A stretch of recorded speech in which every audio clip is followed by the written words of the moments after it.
Commander Zexthar stood on the bridge of the Imperial Dreadnought Eternal Dominion, watching the blue-green planet grow larger on the viewscreen. His mandibles clicked with satisfaction. Another primitive world. Another easy victory for the Varathian Empire. In 3,000 years of conquest, the Empire had claimed 40,000 star systems. This would be number 40,001. Commander, we are receiving multiple radio transmissions from the planet, his communication officer reported. They call themselves humans. Technology level is primitive. No faster-than-light capability detected. Zexthar waved a clawed hand dismissively. Standard compliance protocol. Send the surrender demand. The message went out in every language the Empire's computers could decode from Earth's broadcasts. The terms were simple.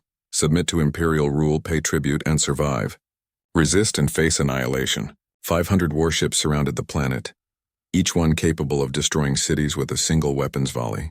The Empire expected an answer within hours, but the humans did something unexpected.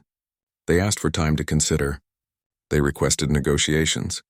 They asked questions about Imperial law, about what submission would mean, about whether they could keep their governments. Zexthar found it amusing at first. Most species surrendered immediately when they saw the fleet. These humans had spirit, at least. He granted them 3 days to discuss terms. It seemed generous. What Zexthar did not know was that humans were not discussing surrender. They were evacuating cities. They were moving children to underground bunkers. They were loading every weapon they had onto every ship that could fly. 3 days of talking bought 3 days of preparation. On the 4th day, the humans sent their response. It was not the acceptance Zexthar expected.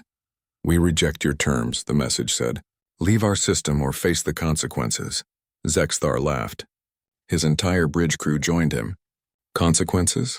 From a species that still used chemical rockets? It was like an insect threatening a starship. Fire warning shots across their orbital stations. Zexthar ordered. Destroy 3 of their satellites. Show them we are serious. The Empire's weapons lit up the void. 3 human satellites exploded in brilliant flashes. The orbital stations went silent, their inhabitants fleeing in escape pods. Zexthar waited for the panicked surrender message. Instead, alarms began screaming across his bridge. Commander, multiple launch detections from the planet's surface. Hundreds of missiles incoming. Zexthar watched in disbelief as primitive rockets streaked toward his fleet. They were tipped with nuclear warheads, crude fission weapons that humans had created decades ago to kill each other. Against Imperial shields, they were useless. The missiles detonated harmlessly against energy barriers, creating spectacular light shows but no real damage. Foolish, Zexthar muttered. Prepare to destroy their major population centers. They have chosen death. But then something else appeared on the sensors. Human ships, dozens of them, accelerating at impossible speeds. They were not warships. They were cargo haulers, colony transports, even civilian passenger vessels. And they were not firing weapons. They were ramming. The first human ship struck an Imperial cruiser at a significant fraction of light speed. The kinetic energy was devastating. The cruiser's shields overloaded instantly. The hull crumpled like paper. The ship broke in half, spilling atmosphere and crew into space. Then another human ship rammed a second cruiser. Then a third. Evasive maneuvers, Zexthar shouted, but it was too late. The humans had turned their own ships into missiles. 3 Imperial capital ships were destroyed before the fleet could properly respond. Hundreds of Imperial soldiers died in those impacts. Zexthar stared at the tactical display in shock. Who would sacrifice their own vessels like that? Who would throw away lives in suicide attacks against a superior enemy? The humans had not even damaged most of his fleet, but they had proven something terrifying. They were willing to die fighting. Analysis, Zexthar demanded. How did they build up such velocity with primitive engines? His science officer studied the data. Commander, they stripped everything non-essential from those ships. Life support, armor, even crew quarters. They turned them into pure thrust engines with a human pilot strapped to basic controls. The crews knew they would not survive. Zexthar felt something he had not experienced in decades of conquest: unease. The Empire fought species that wanted to survive, species that calculated odds and chose the logical path. These humans were not logical. They were fanatics. Continue with bombardment, he ordered, though his voice lacked its earlier confidence. Target their industrial centers. The Empire's weapons rained down on Earth, cities burned. Millions died. But the humans did not break. Instead, they scattered. Ships fled the planet in every direction, loaded with refugees, with factory equipment, with weapons. The Empire's fleet tried to intercept them, but there were too many, going in too many directions. And then Zexthar's analysts brought him more disturbing news. "Commander, we have been monitoring human industrial output since our arrival 3 weeks ago. It has increased by 400%. What? How is that possible? They are mobilizing their entire civilization for war. Factories that once produced consumer goods now produce weapons. Civilians are working around the clock. They are converting everything to military production faster than any species we have ever encountered." Zexathar pulled up the comparative data on his screen. When the Empire invaded other worlds, industrial output typically dropped as populations panicked. But humans were different. Threat made them work harder, faster, more efficiently. It was as if war was their natural state. He thought of Earth's radio broadcasts the Empire had intercepted. Human entertainment was full of stories about war. Their news discussed wars that had ended decades ago. Their history was an endless chain of conflicts. Humans versus humans, nation versus nation, ideology versus ideology. They had spent 10,000 years killing each other with increasing creativity, and now they had a common enemy. Zexthar was about to order a full planetary siege when every communication channel in the system lit up simultaneously. The humans were broadcasting on all frequencies, sending the same message in Varathian language. "You wanted our surrender. Instead, you have earned our attention. Congratulations. You have just woken up a species that spent 10,000 years perfecting one skill: war against itself. We know 1,000 ways to kill. We know 1,000 ways to die. We have burned our own cities and still rebuilt. We have faced extinction and survived. You think this fleet scares us? You think your empire impresses us? We have seen worse. We have been worse. The real invasion has not begun yet. But it will. And when it does, you will learn what it means to fight humanity. Every single one of us. All 12 billion. See you soon." The message ended. Zexthar stared at the empty transmission screen. Around him, his bridge crew was silent. They had just realized what he had suspected since the first ramming attack. They had not invaded a primitive species. They had provoked something ancient and dangerous, something that wore civilization like clothing but remembered how to be savage. Zexthar sent an urgent message to the Varathian High Council. He used priority codes reserved for extreme emergencies. His message contained 3 words that no Imperial commander had sent in 300 years. Request immediate reinforcements. Admiral Korthvan arrived in the Sol system with 5,000 warships. It was the largest punitive fleet the Varathian Empire had assembled in 2 centuries. When his fleet emerged from faster-than-light travel, he expected to see a desperate humanity clinging to their ravaged homeworld.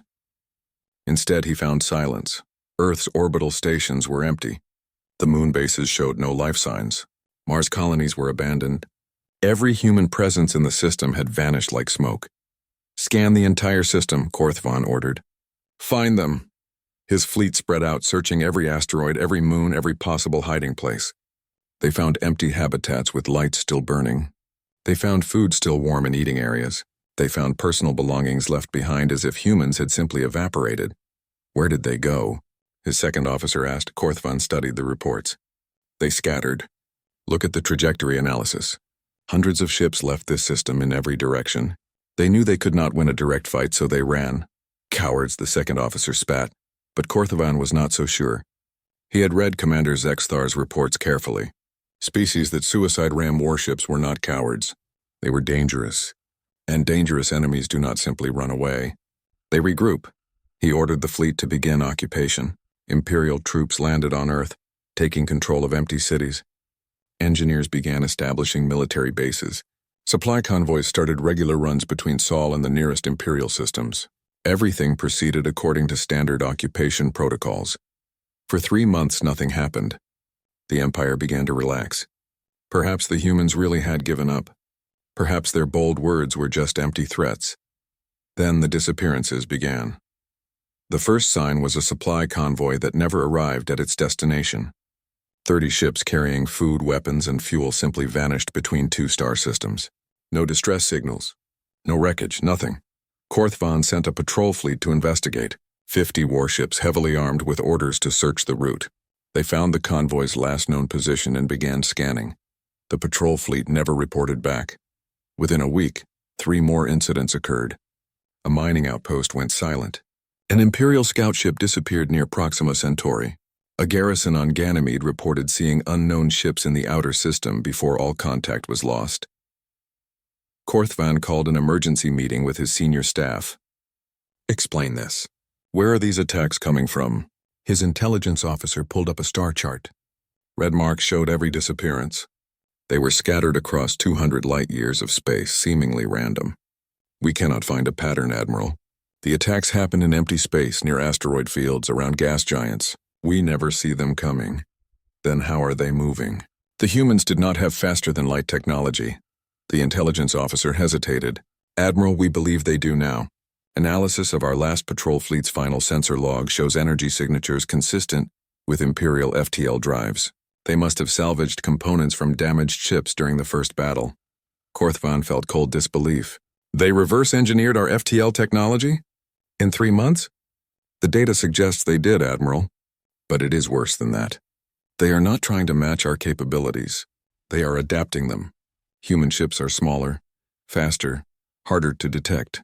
They attack in small groups, never more than 10 ships. They strike and vanish before we can respond. It was guerrilla warfare on an interstellar scale." Korthvan had studied human military history after reading Zexthar's reports. Humans had perfected asymmetric warfare over millennia of constant conflict. When outgunned, they did not fight fair. They ambushed. They sabotaged. They turned every advantage their enemy had into a vulnerability. The Empire had numbers, but numbers meant supply lines, and supply lines could be attacked. The Empire had superior technology, but that technology could be stolen and copied. The Empire had fortified positions, but fortified positions were predictable, and humans thrived on unpredictability. "Change our patrol patterns," Korthvan ordered. "No more regular routes. No more predictable schedules. And I want every ship to travel in formation. No more solo scouts." The new protocols helped, but only slightly. Human attacks continued. They were learning, adapting, evolving their tactics with frightening speed. Imperial crews began to feel something they had never experienced before: fear. Not the fear of dying in honorable battle, but the fear of being hunted in the dark spaces between stars. Korthvan authorized recovery teams to search for wreckage from human attacks, hoping to learn their strategies. What they found was disturbing. Captured Imperial ships showed signs of detailed study. Hulls had been carefully cut open. Systems had been methodically examined. It was not random scavenging. Humans were conducting technical research on every piece of Imperial technology they could capture. Then came the incident that changed everything. An Imperial shipyard in the Tau Ceti system reported a security breach. Unknown infiltrators had penetrated the facility's network and stolen classified data. By the time security realized what happened, the intruders were gone. The stolen data included complete blueprints for the Empire's newest Dreadnought-class vessels. Korthvan immediately increased security at all Imperial facilities. But 5 days later, the Empire intercepted a human broadcast. It showed a construction facility carved into a large asteroid. And inside that facility, 7 massive warships were taking shape. Dreadnoughts. Human-built copies of Imperial capital ships. The broadcast included a timestamp showing the construction footage was only 5 weeks old. The humans had stolen the blueprints, established a hidden shipyard, and built 7 capital-class warships in barely over a month. How? Korthvan demanded. "Our own shipyards take a year to build a dreadnought." His chief engineer studied the footage. "They are cutting corners everywhere, Admiral. Reduced armor, simplified systems. They are sacrificing durability for speed of construction. These ships will not last as long as ours, but they do not need to. Humans are not building a permanent fleet. They are building expendable weapons, expendable. That word kept appearing in every analysis of human behavior. They treated their own ships as expendable, their own lives as expendable. In human military philosophy, nothing was too valuable to sacrifice if it advanced their goals. It was the mentality of a species that had climbed from prey animal to apex predator by being more willing to die than anything trying to kill them. Korthvan sent updated reports to the Varathian High Council, urging them to take the human threat seriously. He included footage of the human shipyard. He included casualty reports showing the Empire was losing 100 ships for every 10 human vessels destroyed. He included analysis showing human industrial capacity was still growing. The High Council's response was dismissive. You command 5,000 warships against a species from a single star system. If you cannot handle this situation, we will find a commander who can. Korthvan read the message with growing frustration. The High Council had ruled the Empire for 3,000 years. They had conquered hundreds of species. They had never faced serious resistance. They did not understand what made humans different. Then his intelligence officer brought him new information that made his blood run cold. Admiral, we have been analyzing human radio broadcasts that the Empire intercepted before the invasion. We found something disturbing. The officer displayed historical data.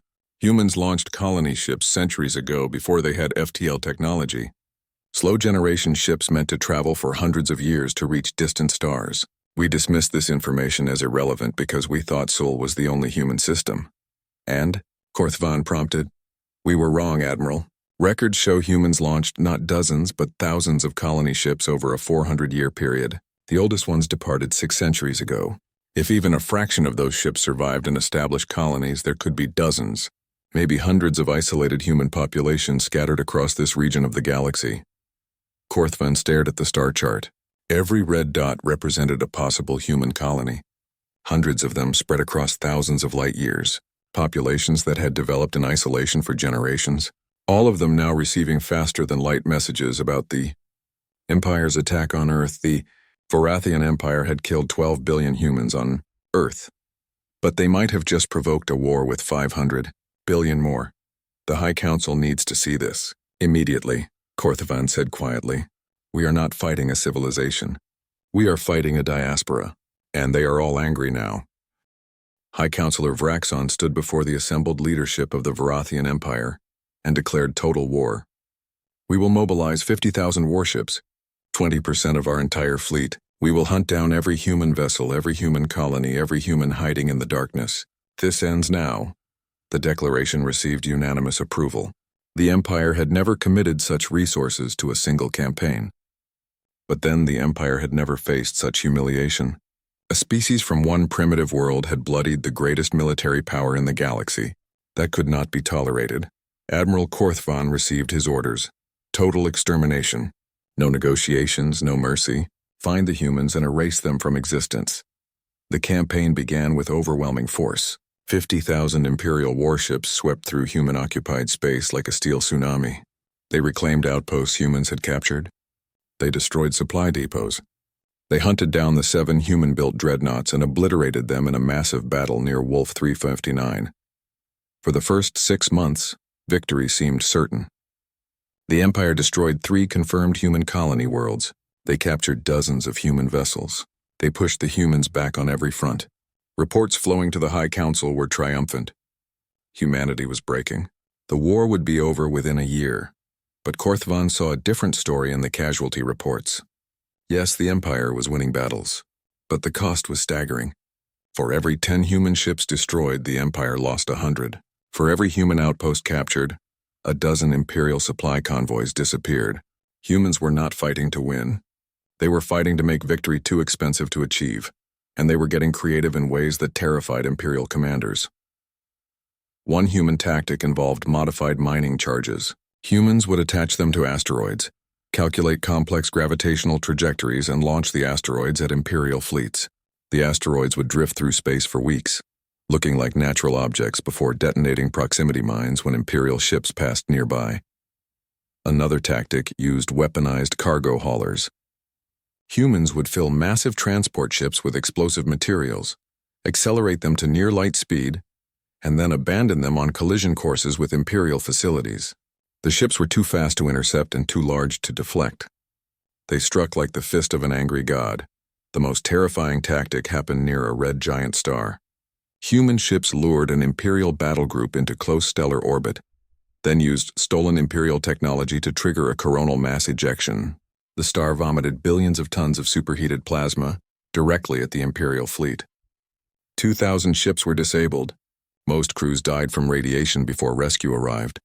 They are insane, one Imperial captain reported. They will destroy stars if it means taking us with them. Korthovan understood what the captain did not. Humans were not insane. They were desperate. And desperate enemies are the most dangerous kind, because they will use weapons sane commanders would never consider. Then Imperial intelligence made a discovery that changed the entire strategic picture. Analysis of captured human computers revealed the true scope of human colonization. Those slow colony ships from centuries past had not just targeted planets. Humans had colonized asteroids, dwarf planets, deep space stations, even rogue planets drifting in interstellar space. Anywhere they could build a habitat and sustain life, humans had gone there. The Empire was not hunting colonies in the traditional sense. They were hunting a civilization that had spread itself across 1,000 cubic light-years of space, like seeds scattered in wind. Every asteroid could hide a human outpost. Every dark corner of space could conceal a human base. The Empire could spend decades searching and never find them all. Korthovan presented this information to the High Council in an emergency session. We cannot win this war through military force alone. The humans are too spread out, too adaptable. We need to negotiate a ceasefire before this becomes a war of attrition we cannot sustain. Vraxon rejected the proposal immediately. We have committed 50,000 ships. We have told the entire galaxy we will crush humanity. If we negotiate now, we look weak. Every conquered species will see that resistance works. The Empire will face rebellions on 100 worlds. Then we already have a problem. Korthovan replied coldly, because the rebellions have already started. He displayed intelligence reports. 36 worlds within the Empire had begun small-scale revolts. Species that had been conquered and subjugated for centuries suddenly saw hope. If humans could resist the Empire, maybe freedom was possible. The rebellions were minor so far, easily suppressed. But they were spreading. How many ships do we need to divert for internal security? Vraxon asked. 10,000, maybe more. Then do it. But keep 40,000 focused on the humans. Korthovan wanted to argue, but he knew it was useless. The High Council had made their decision. The Empire would fight a two-front war. External against humanity, internal against rebellion. It was strategically foolish, but pride demanded it. While the Empire struggled with logistics, humans launched a new psychological warfare campaign. They began broadcasting across Imperial communication networks. The broadcasts showed human society at total war. Children as young as 8 learning engineering. Teenagers running factory assembly lines. Elderly citizens volunteering for dangerous military research. The message was clear. Every human was a potential soldier, engineer, or saboteur. Then came broadcasts of human history. Footage from their world wars showed humans using chemical weapons, biological weapons, nuclear weapons. Footage from guerrilla conflicts showed humans fighting against impossible odds and winning through sheer stubborn refusal to quit. The narration was in perfect Varathian language. You think you are fighting our military? You are wrong. You are fighting 500 billion individuals who have spent 10,000 years finding creative ways to kill each other. We invented weapons to destroy our own cities. We created diseases to eliminate our own populations. We split atoms to burn our own world, and we survived all of it. Every horror you can imagine we have already done to ourselves. Now imagine what we will do to you. You wanted war with humanity. Congratulations, you are getting all of us. Imperial troops began showing signs of psychological stress. Crews requested transfers. Some officers quietly suggested it might be better to withdraw. The humans were not just fighting with weapons. They were fighting with fear, with the terrible knowledge that they had no limits, no moral boundaries they would not cross to survive. They are trying to break our morale, Korthovan told his staff. Do not let them succeed. But even he felt the weight of it. He had studied human philosophy and human literature. He knew they valued life and peace, but he also knew that when humans felt threatened, they would embrace total war without hesitation. It was their evolutionary legacy.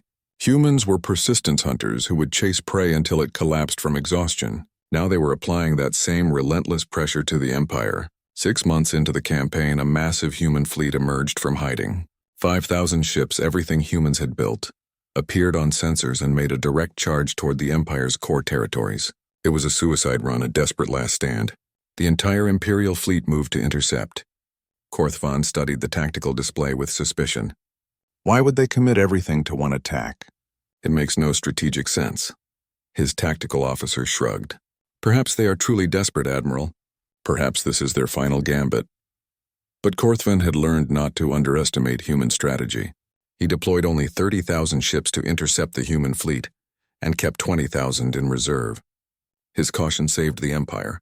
Because the human fleet was a diversion, deep space scouts reported frantic sensor readings from the Sol system. While the Empire's attention was fixed on the massive human attack, something enormous was being activated in the Oort cloud around Earth. Energy readings went off the scale. Space itself seemed to twist and tear. A hyperspace gate opened, and through it poured thousands of ships. But these were not human ships. They were ancient, massive, and covered in technology the Empire had never seen before. They moved with mechanical precision, spreading out in perfect formations, and they were clearly designed for one purpose: war. Korthavan felt his heart freeze when his science officer identified them. "Admiral, these are precursor vessels. Von Neumann machines from the species that existed 50 million years ago. According to legend, they nearly wiped out all life in the galaxy before going dormant. How did humans activate them? Unknown, Admiral. But they are under human control now, and they are self-replicating." Korthvan watched as the ancient armada began moving toward Imperial positions. Each ship was technologically superior to anything the Empire had. And if they were truly self-replicating, they could replace losses faster than the Empire could inflict them. Then came the transmission. It was broadcast on all frequencies, sent to every Imperial ship, translated into perfect Varathian. The voice was human, calm and cold. "We told you. The real invasion has not begun yet. It begins now. You wanted to see what happens when you threaten humanity with extinction. Now you will learn. We found these machines dormant in deep space. We studied them. We understood them. We woke them up. And now they are ours. You have fought human ships. You have fought human tactics. Now you face human ingenuity combined with ancient power. Retreat while you still can, or stay and die. We honestly do not care anymore. You started this. We will finish it." Korthvan immediately ordered a general retreat. The High Council would be furious, but he did not care. He was not going to sacrifice 40,000 ships fighting an enemy that could self-replicate. He was not going to watch the Empire burn because of Vraxon's pride. As his fleet withdrew to defensive positions, Korthvan sent one final message to the High Council. It was short and blunt. "The humans have won. Negotiate now or the Empire falls." The precursor fleet spread across Imperial space like a plague. Each ancient vessel was a self-contained factory, capable of harvesting raw materials from asteroids and building copies of itself. For every precursor ship the Empire destroyed, 2 more emerged from hidden construction sites. Within 3 weeks, the ancient armada numbered over 10,000 vessels. Within 3 months, it reached 50,000. The technological advantage was overwhelming. Precursor shields absorbed Imperial weapons fire without weakening. Precursor weapons cut through Imperial armor like paper. And worst of all, the ships were commanded by human crews assisted by uploaded artificial intelligence patterns copied from human consciousness. The Empire had always believed such technology was impossible. Humans had achieved it through desperate innovation and a willingness to experiment with ideas the Empire considered too dangerous. The strategic balance collapsed. Imperial fleets that had pushed deep into human territory found themselves surrounded and hunted. Supply lines that had sustained the war effort were severed. Outposts fell one after another. The Empire, which had not lost significant territory in 1,000 years, was suddenly in full retreat. High Councilor Vraxon was executed by his own government for incompetence. The Varathian High Council, facing their first true military crisis in living memory, gave Admiral Korthvan absolute authority over all Imperial forces. His first act was to recall every fleet from every corner of the Empire. His second was to activate ancient reserve vessels stored in orbital graveyards. His third was to begin civilian conscription. The Empire that had conquered 40,000 star systems was now fighting for its survival. Meanwhile, humanity pressed their advantage. The human coalition now included dozens of freed species from former Imperial worlds. Every species that had suffered under Varathian rule saw an opportunity for liberation. They contributed ships, soldiers, and resources to the human cause. The war was no longer humanity versus the Empire. It was freedom versus tyranny. Fleet Admiral Sarah Chen commanded the human forces from her flagship, the rebuilt Earth vessel Indomitable. She had lost her family when the Empire first attacked Earth. She had spent 3 years watching humans die in increasingly desperate battles. Now finally she had the power to make the Empire pay for every civilian they had killed.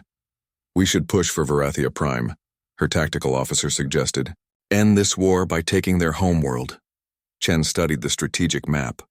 Varathia Prime was the heart of the Empire, defended by orbital platforms, ground-based weapons, and a planetary shield generator capable of sustaining bombardment for years. Taking it would cost hundreds of thousands of lives, maybe millions, not yet, Chen decided. Let them see us coming. Let them commit everything to defending their homeworld. When they are fully committed, we will know where every Imperial ship is positioned. The human coalition began assembling forces for a final assault. 80,000 vessels gathered at staging points throughout contested space. The force included precursor ships, human-built dreadnoughts, and vessels from allied species.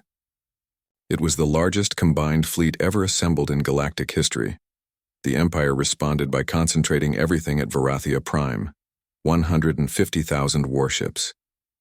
Orbital defense platforms with enough firepower to sterilize continents, ground-to-space weapons built into the planet's crust, and the shield generator, a technological marvel that could protect the entire planet from any assault. Both sides prepared for the battle that would determine galactic civilization's future. Korthvan knew the Empire had numerical advantage and defensive position.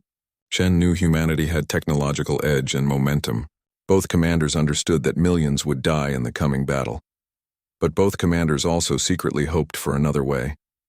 Korthvan had studied humanity extensively during the war. He had read their literature, analyzed their philosophy, examined their history. He had come to respect them, even admire certain aspects of their culture. They were not monsters. They were survivors who had been pushed too far.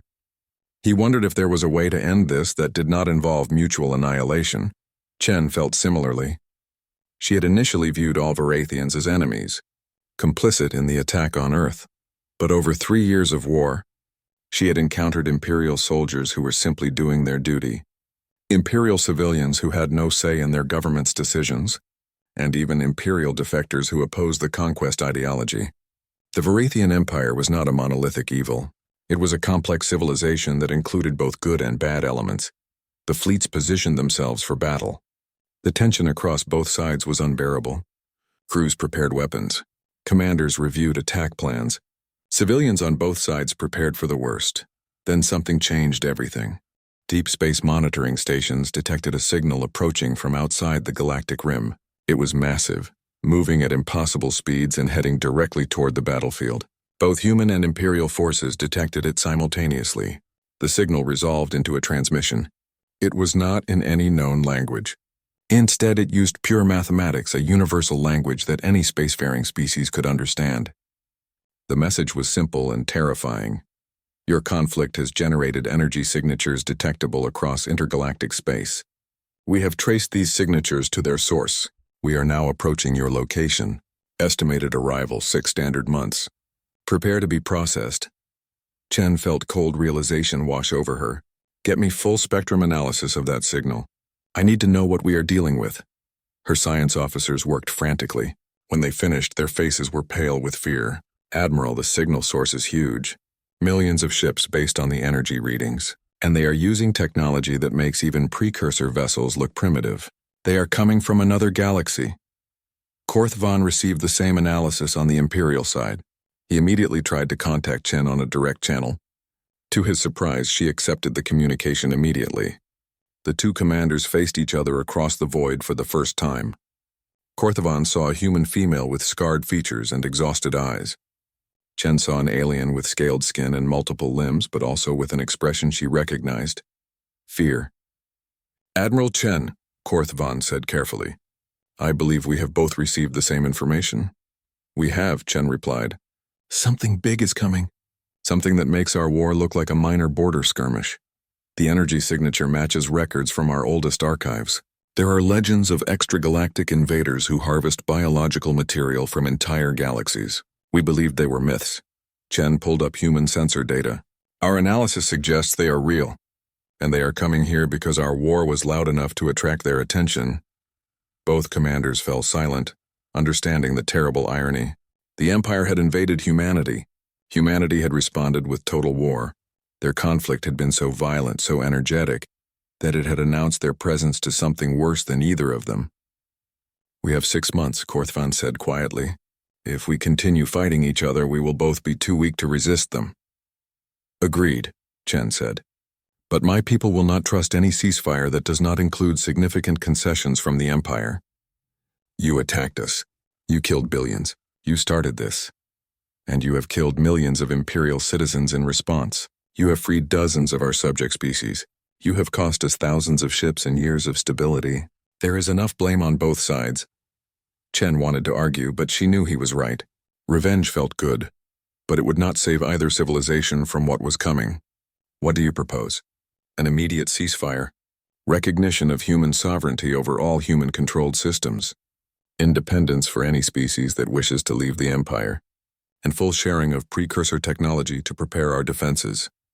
In exchange for what? An alliance against the extragalactic threat. Combined fleets under joint command, shared intelligence, mutual defense." Chen considered the offer. It was not everything humanity deserved. It did not include punishment for the Imperial leaders who had ordered the attack on Earth. It did not include reparations for the billions who had died. But it gave humanity survival, freedom, and a chance to face the coming threat with allies instead of enemies. "I need to consult with the coalition leadership," Chen said. "But I think we can agree to those terms." "As do I. We have wasted 3 years fighting each other. We cannot afford to waste the 6 months we have left." Both commanders ended the transmission and turned to their respective governments. The negotiations would be difficult. There was enormous hatred on both sides, but fear of the unknown threat would force cooperation, because something was coming, something worse than either of them. And if humanity and the Empire did not stand together, they would fall separately.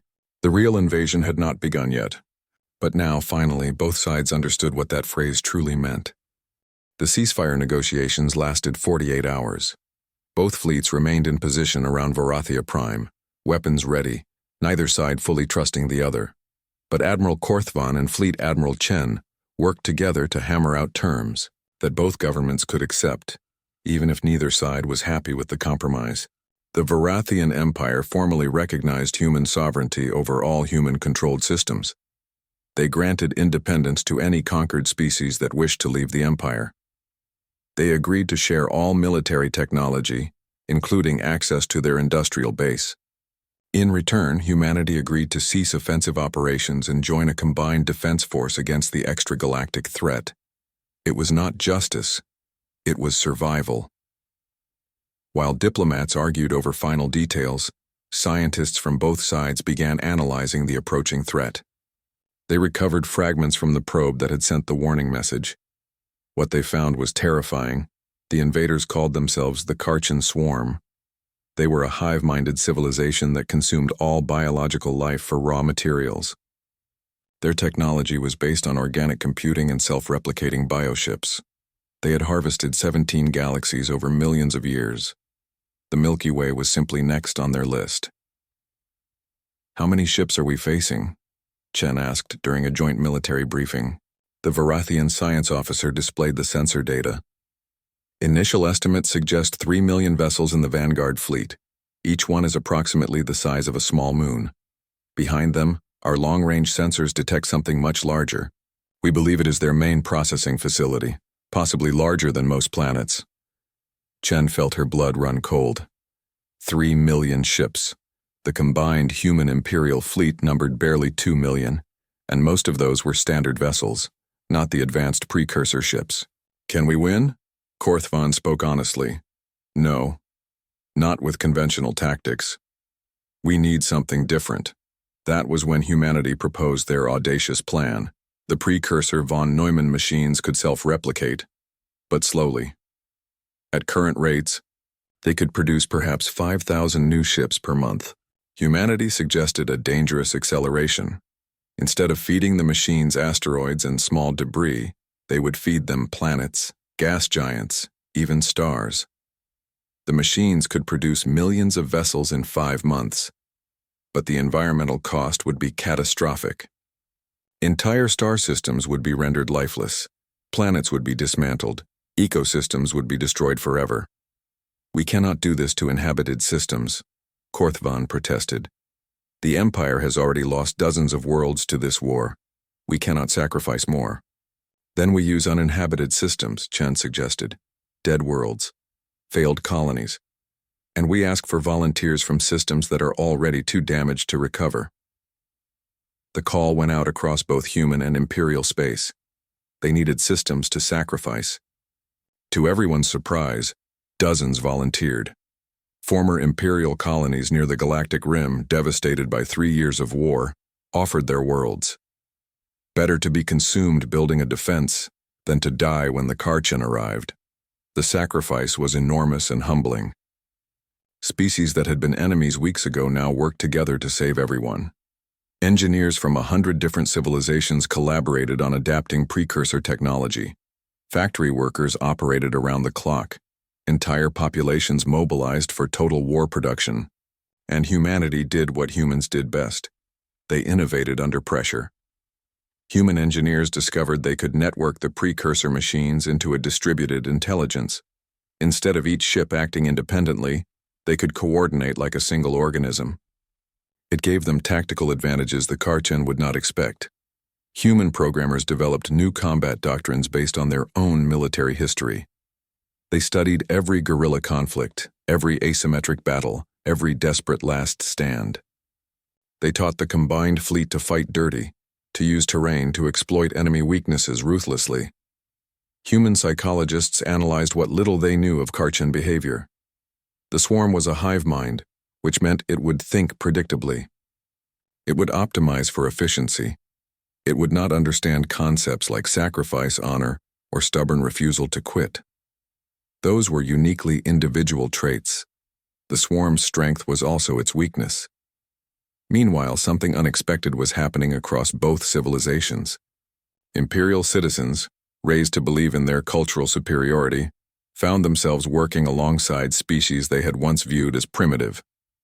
They discovered that intelligence and worth were not determined by technology or military power. A human teenager could solve engineering problems an Imperial expert missed. A freed slave species had insights into quantum mechanics that revolutionized shield design.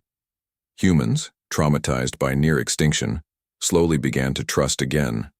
They visited Varathia Prime and saw not a military headquarters, but a beautiful city full of art, music, and philosophy. They met Imperial civilians who opposed the conquest policies and had secretly worked to help refugees during the war. They realized that governments make decisions, but ordinary people just want to live their lives. Korthvan made a personal pilgrimage to Earth. He walked through memorial sites dedicated to the billions who died in the initial attack. He read their names. He saw their faces. He wept, which surprised him because Varathians rarely showed emotion publicly. But the weight of what his empire had done was crushing. Chen visited Varathia Prime in return. She toured ancient libraries full of 3,000-year-old wisdom. She attended a concert where Imperial musicians played instruments that had no human equivalent. She realized that the Varathian culture was worth preserving, even if their government had made terrible choices. Both commanders understood that they were building something new, not just a military alliance, but the foundation of a better future. 5 months after the ceasefire, the Karchen swarm arrived.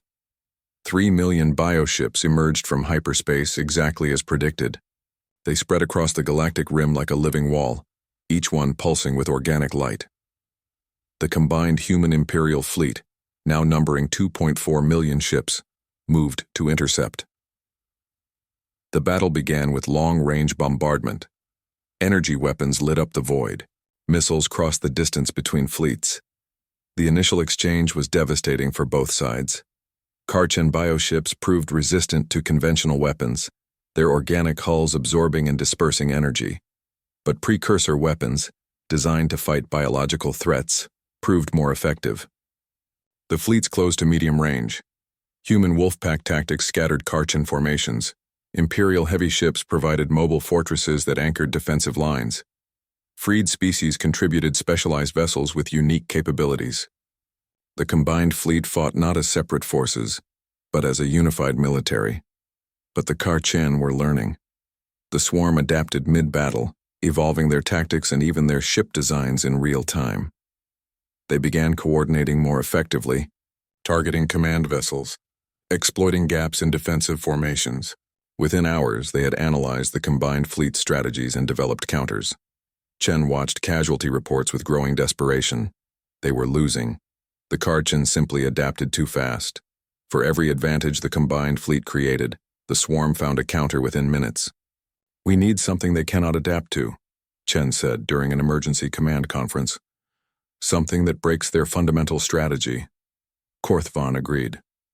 "But what? They have seen everything we have." That was when humanity revealed their final secret. While the official fleets had been preparing for battle, human envoys had been traveling through the precursor gate network to other galaxies. They had been searching for civilizations that had fought the Karchen before and survived. And they had found 3.